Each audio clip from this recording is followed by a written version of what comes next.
अस्सलाम वालेकुम। अच्छा जी, आज हम बात करने वाले हैं कैसर बट साहब के इंटरव्यूज़ के बाद जो हसन पहलवान और कैसर बट के बारे में इंटरनेट के ऊपर एक कंट्रोवर्सी शुरू कर दी गई है।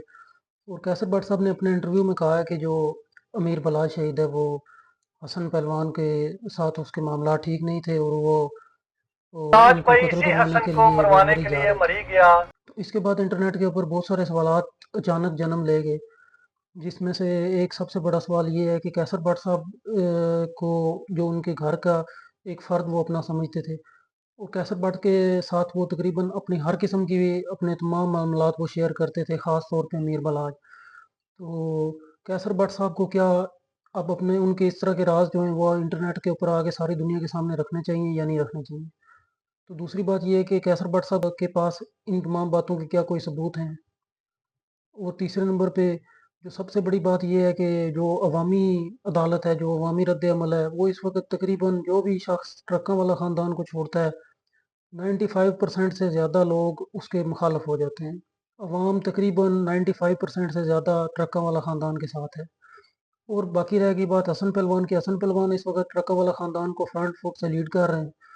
और मेरे ख़्याल में कैसर बट साहब कहते हैं कि मैं अमीर मौसब और अमीर फ़तेह के साथ दिली तौर पर मुख़लस हूँ। अगर कैसर बट साहब अमीर फ़तेह और अमीर मौसब के साथ दिली तौर पर मुख़लस हैं, तो उनको इस तरह की कोई भी बात नहीं करनी चाहिए। चल उनके अगर कोई इस तरीके के मामलात हैं भी हसन पहलवान या भाई पहलवान के साथ, तो उनको ख़ास तौर पे अभी इस तरह की कोई बात नहीं करनी चाहिए, क्योंकि अभी ट्रकों वाला ख़ानदान को हसन पहलवान फ्रंट फुट से लीड कर रहे हैं। वो अमीर मसहब की गैर मौजूदगी में वो ट्रकों वाला ख़ानदान को अपने साथ लेके चल रहे हैं। ज़ाहिर है वो उनके खूनी रिश्तेदार हैं, वो खूनी रिश्ता है उनको। और सबसे बड़ी बात ये है कि क्या कैसर बट के पास हसन पहलवान या भाई पहलवान या बच्चू पहलवान जो भी इस वक़्त ट्रकों वाला ख़ानदान के बड़े हैं, अमीर बालाज या उनके वालिद की गैर मौजूदगी में जो ट्रकों वाला ख़ानदान को लीड कर रहे हैं, क्या उनके मोबाइल नंबर या उनके साथ राब्ता नहीं है? मेरा अगर फोन उनके नंबर साथ इनके राब्ता नंबर पास या है, ये मोबाइल जो नंबर हैं, तो बदमाश बने फिर। सबसे बेहतर तरीक़ाकार यही था कि कैसर बट साहब उनके साथ डायरेक्ट राब्ता कर लेते और जो भी मामलात हैं उनको एक तरीके से सॉल्व करते। तो और इसके बाद कैसर बट साहब को तकरीबन हर बंदा ही जानता है, हर बंदा ही उनको पसंद भी करता है और इससे पहले भी करता था। बहुत अच्छे सियासतदान भी हैं। लेकिन उन्होंने ये जो बात की है इस वक़्त आके अवाम के सामने, उन्होंने एक उनके घर की एक पर्सनल बात को रखा है। और अल्लाह ही बेहतर जानता है कि ये बात किस हद तक सच है और किस हद तक ये झूठ है।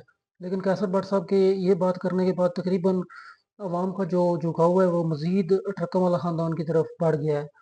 ख़ास तौर पे यहाँ पे मैं आपको एक मौला अली अलैहिस्सलाम का एक फ़रमान आपको सुनाता चलूँ। मौला अली अलैहिस्सलाम का एक फ़रमान है कि अगर आपका कोई दोस्त है, उसके साथ कभी भी के साथ इतने ज़्यादा अपने राज़ शेयर ना करो कि कल को वो अगर आपका दुश्मन बन जाए तो आपको उससे कोई ख़तरा हो।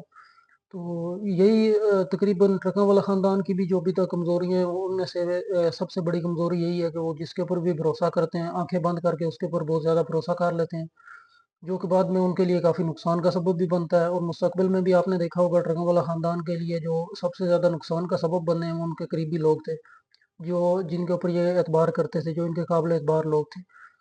तो इसलिए ये उनके अपने ख़ानदानी मामलात हैं, ताहम अवामी रद्द-ए-अमल को मद्देनज़र रखते हुए जो अभी तक जिस नतीजे पर हम पहुँचे हैं वो यही है कि कैसर भट्ट साहब भी बहरहाल काबिल इज़्ज़त बंदे हैं, लेकिन इस वक़्त अवामी रुझान जो है, रुझान है वो ट्रकों वाला ख़ानदान की तरफ